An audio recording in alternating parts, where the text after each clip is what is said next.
Welcome to the 1950 Hugo Award winners.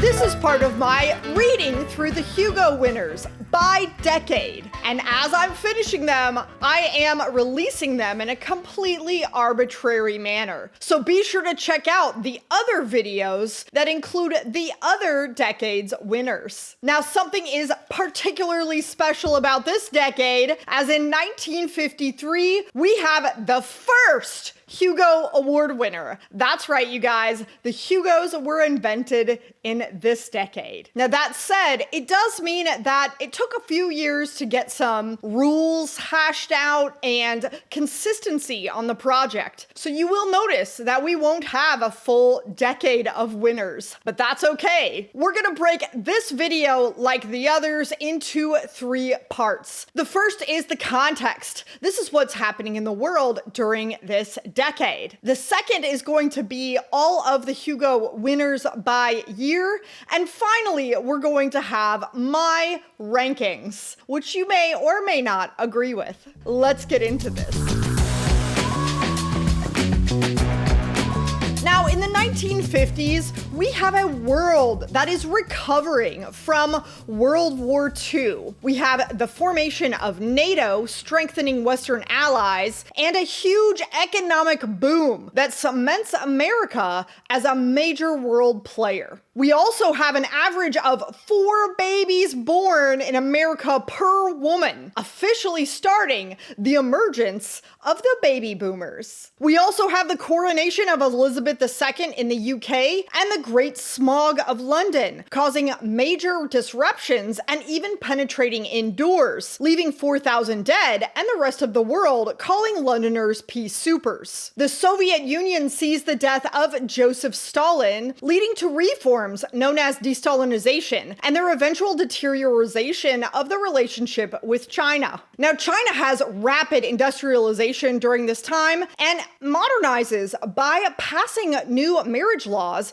giving women equal rights to men. We also have the decolonization of Africa and Asia being spurred by many revolutions and wars, eventually leading to the Cuban Revolution, which leads Fidel Castro in charge of Cuba, creating the first and only communist government in the Western Hemisphere. Now, there is a heavy anti-communist sentiment that builds in the US and officially marks the beginning of the Cold War. We also see the Second Red Scare and McCarthyism taking hold. The Soviets also successfully launched Sputnik, the world's first artificial satellite, and its follow-up, Sputnik 2, launching Lakia, the world's first animal in space. This increases tension between the US and the Soviets, officially launching us into the space race. Now, the US competes by opening a new branch of the government known as the National Aeronautics and Space Administration, aka NASA. We also launch the first weather satellite and also get the first image of Earth from orbit. But the Soviets launch Luna 2, the first probe to land on the moon. We also have the first nuclear power plant being opened in Russia, and the US tests the first hydrogen bomb known as Castle Bravo. We have the invention of the first solar cells and the first solar-powered watch. This is also the decade where the US acquires Alaska and Hawaii to become the 49th and 50th states. The FBI also debuts its top 10 most wanted list, and we also have the first commercial passenger jets entering into service. In the US Senate, a landmark court case called Brown versus Board of Education leads to the desegregation of schools, followed by the infamous bus ride by Miss Rosa Parks, who refuses to get to the back of the bus and also subsequently kicks off the beginning of the American Civil Rights Movement. Meanwhile, we also have the commercialization of the American dream, including the romanticization of the nuclear family, all wrapped up in that White House with a picket fence with an average cost of only $7,234. We also see a huge emphasis on how others perceive you, defining where your status is in society. This ideal becomes pervasive, even more so because there is a TV in every American home, leaving it to be the golden age of television in America. We have popular TV shows including Leave It to Beaver, I Love Lucy, The Honeymooners, The Lone Ranger, Lassie, The Ed Sullivan Show, and of course, Twilight Zone. These reoccurring shows made it possible for the explosion of advertising and even propaganda in this decade, leading to the general increase in consumerism and even the birth of shopping malls. Another invention of the 50s is the world's first credit card called the Diners Club card that allowed customers to settle their bill at the end of every month instead of after every meal. We also have some big name actors of this era that are representing the ideals and fantasies of everything we've always wanted, including the bravery of John Wayne, the lush sex appeal of Marilyn Monroe, the bad boy rebel of James Dean, the beauty of Audrey Hepburn, the grace of Elizabeth Taylor, and so many more. Some big movies of this era include Some Like It Hot, The Day the Earth Stood Still, Roman Holiday, Adventures of Superman, Wizard of Oz, and even Japan's Godzilla. We also see the popularization of musicals, including The King and I, South Pacific, Oklahoma, and so many more. Several animated films make it big in theaters this particular year, including Cinderella and Peter Pan. This is also the decade where the first ever Disneyland opened its doors in Anaheim, California. We also have a popular recurring newspaper comics during this time, including the much beloved Peanuts, Dennis the Menace, and Marmaduke. The music of this decade is mostly the crooner style music that's epitomized by singers like Frank Sinatra, Bing Crosby, Doris Day, Nat King Cole, Rosemary Clooney, and so many more. We also have the rise of rock and roll music, including the introduction of guitar solos and the scandalous hip gyrations of the king himself, Elvis Presley. Other big singers of this era include Johnny Cash, Ray Charles, Ella Fitzgerald, Chuck Berry, and so many more. Speaking of consumerism, we also have some popular toys, including classics like Silly Putty and Play-Doh, Barbie doll and Matchbox cars, Mr. Potato Head, Slinky, the Magic 8 Ball, A magic 8 ball? the revolution that was hula hoops, and of course, the Pez dispenser complete with candy.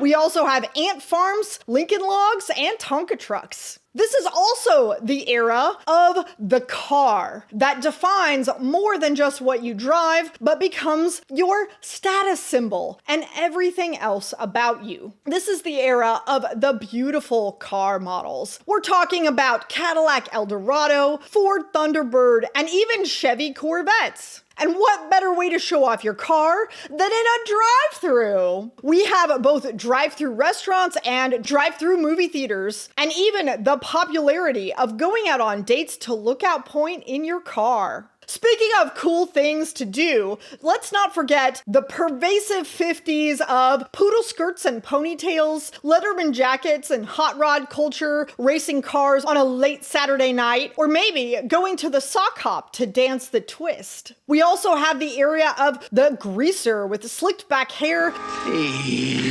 leather jackets, and of course, fashion moguls like Coco Chanel and Christian Dior, determining that adult luxury brands can also combine comfort. We see women wearing full skirts combined with an itty-bitty waist and cone-shaped bras, as well as the trend of men always needing to wear a hat before they go outdoors. Ironically, we also see the creation of the Playboy magazine. And a Playboy.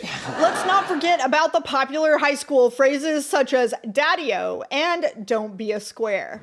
You can get a steak here, Daddy-O. Don't be a...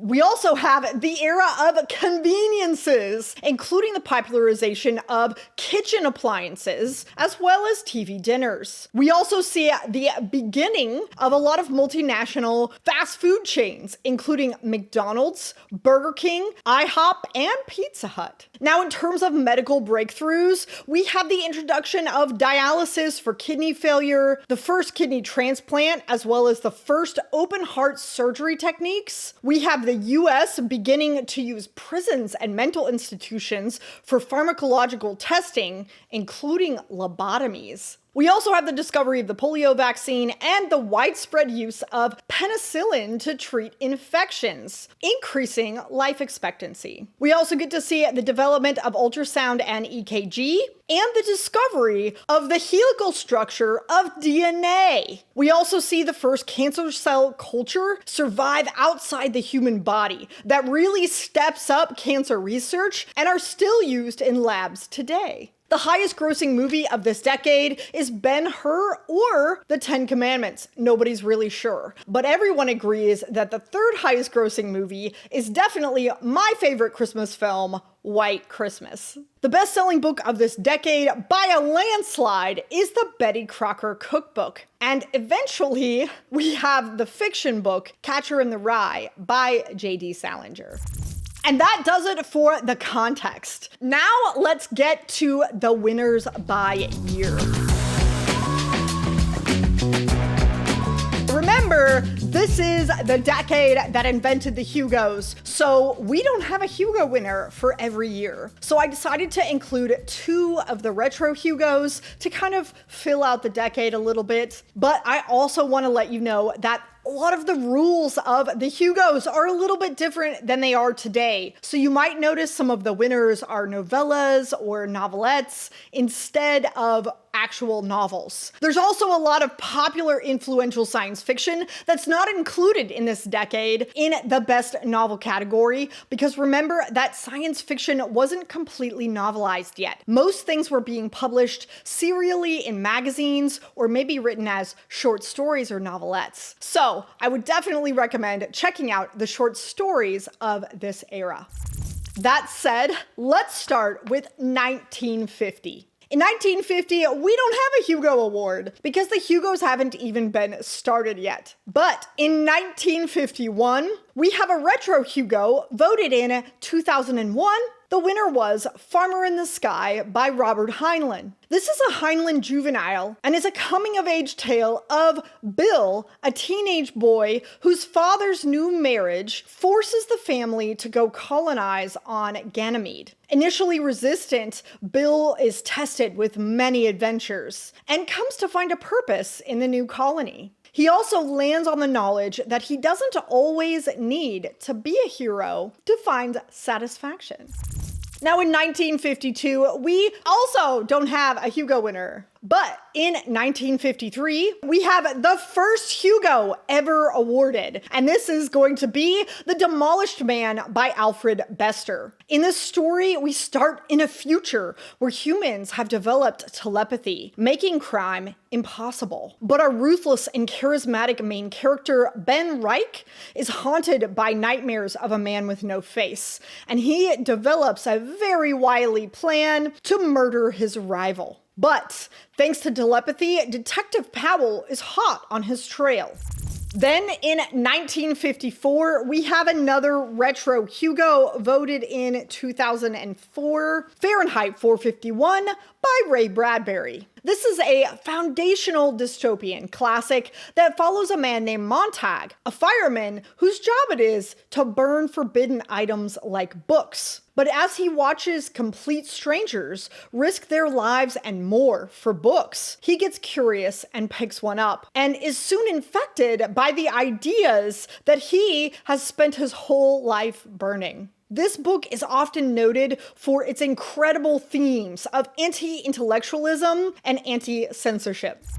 Then in 1955, we have They'd Rather Be Right, also known as Forever Machine, by Mark Clifton and Frank Riley. This story follows Dr. Carl Dillingham and his coworker Jim Hunt, who invent a super AI designed to restructure the human mind and psyche and also allow for the cure of all the world's ills. The AI is ironically named Bossy, and it can do all that they think it can and more. It reverses aging and unlocks the human mind to create telepathy. The only catch is that a person must be in a complete state of honesty, forgoing vanity, false beliefs, ego, and even admitting to the lies they tell themselves. Something that most of humanity isn't able to wrap their mind around, creating a lot of public backlash. And the question becomes, will human nature allow the creation of a utopia, or is it really out of our reach? Then in 1956, we have Double Star by Robert Heinlein. In this story, down-and-out actor Lorenzo Smythe is hired to impersonate John Joseph Bonforte, a kidnapped statesman who must appear at a Martian adoption ceremony to prevent igniting tensions between Earth and Mars. But after that first appearance, more is required because the statesman's body is found. Does Smythe now have a choice in his future, or is he destined to become the statesman? Then in 1957, we don't have a Hugo Award winner. But in 1958, we have The Big Time by Fitz Lieber. Set in a pocket universe, we follow Greta, a nurse/geisha whose job it is to take care in any way she can the weary time soldiers of the Time War between the spiders and the snakes. During her time there, several of the soldiers and Greta get locked in a room where a time bomb is set to detonate. Can they make their way out? This novella-length tale is very influential, but very dated. And then in 1959, we have A Case of Conscience by James Blish. Father Ruiz Sanchez is a priest scientist and part of the spaceship crew on his way to Lithia, a newly discovered planet of 10 feet tall lizard aliens whose utopian culture is rigidly focused on cold reason, so much so that they are incapable of faith. Now this throws Father Sanchez for a dilemma. Nay, a paradox. Can a society be utopian without faith? And if so, what does that imply for his religious beliefs? And that does it for the 1950s Hugo Award winners. Now let's talk about my personal rankings. So remember everyone that these are just my personal opinions and you're absolutely allowed to have a different feeling about them. Lots of good news here though. First is that if you do have different feelings than me about the Hugo winners, I have a audience poll happening on my channel currently from October all the way to December 1st, where you can tell me what your top 10 favorite Hugo Award winners are and also what your top 5 least favorite Hugos are. I am hoping to publish those results sometime in December 2025. So if you would like to have your opinion heard, please think about participating. I know that we would all love to hear about what everyone's favorites are. That said, the 1950s actually didn't have any super terrible stories, which is really fantastic. I enjoyed my time with almost all of these, but somebody has to be at the bottom of the list. So, coming in at number 7, we have The Big Time by Fitz Lieber. The reason why this one makes the bottom of the list is honestly because it is so dated that I just don't find it to be as relevant anymore. Clearly, the main character is a prostitute for these soldiers, and she doesn't have any actual will of her own. Through the whole story, she is only allowing the reader to see what is happening. And this is very outdated. Yeah, they are a little outdated. That being said, this story was incredibly influential. And if you're somebody who loves How to Lose a Time War, which came out a lot more recently, this book clearly had an influence. Coming in at number 6, we have They'd Rather Be Right, also known as The Forever Machine. So I really didn't mind this story. I thought it was just filled with a little bit more cliches and obvious stereotypes that were probably not cliches and stereotypes at the time. And I know saying it sounds cliche, but I did read it many decades later, and therefore is something that is already known and used about and has made its influence already. So I didn't hate it, but it's also kind of unmemorable to me. It is also really incredibly difficult to find. Then coming in at number 5, we have The Demolished Man by Alfred Bester. Now I know, before you start throwing tomatoes in the comments section, I have to be honest, I just enjoyed a bunch of these other books a little bit more than this one. There's nothing wrong with this story, although my order would have been a lot different if Stars My Destination was on here instead of Demolished Man. I really enjoyed his other work a whole lot more than this one, although there is nothing wrong with a good old-fashioned murder mystery in space. Nothing wrong with it. Then coming in at number 4, we have Farmer in the Sky by Robert Heinlein. I think this is my very favorite Heinlein juvenile. I had such a good time with it. It's full of so many wholesome and good morals, and the story was great. I had a really fun time with this. The reason why it didn't make it higher is because I am not really sure that it pushes boundaries in any way, but it might have for the time. I wasn't there, so I don't know. What I can say is it feels a little bit more juvenile, as it's supposed to, than maybe the rest of the books. That said, I still really enjoyed it, which is why it's so high up.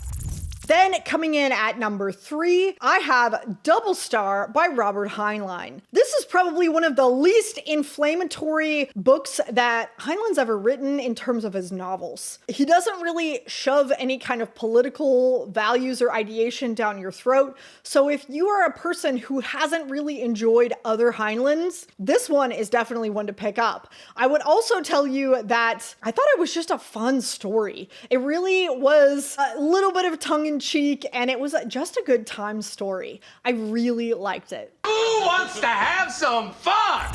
Then coming in at number 2, we have A Case of Conscience by James Blish. This story really pushed boundaries, and I do think that it deserves the Hugo Award. It was actually nominated multiple years because it was a serialized story, but I do think that this one is going to be either you love it or you hate it, because it's dealing with a lot of those touchy subjects that so many authors stay away from, but are really important to have discussions around. Like, can science and faith exist in the same room together, or are they inherently opposite ends of the spectrum? I think that this book is starting to talk about that, and I'm glad to see it won the Hugo in the 1950s. But my all-time favorite of this list, my number 1, can it be anything else? And that is, of course, Fahrenheit 451. If anything is against Fahrenheit 451, you know that it's gotta win. It's just one of those books that will continue through the ages to matter and stay relevant. Love it.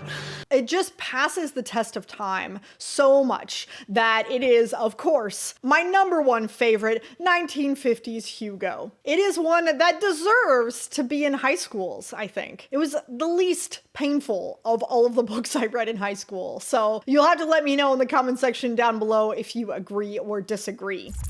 And that does it for our Hugo of the 50s. Please don't forget about that Google form in the links down below. That's where you can fill out your favorite Hugo winners and your least favorite winners for an audience poll. Until next time, you guys, don't be a square.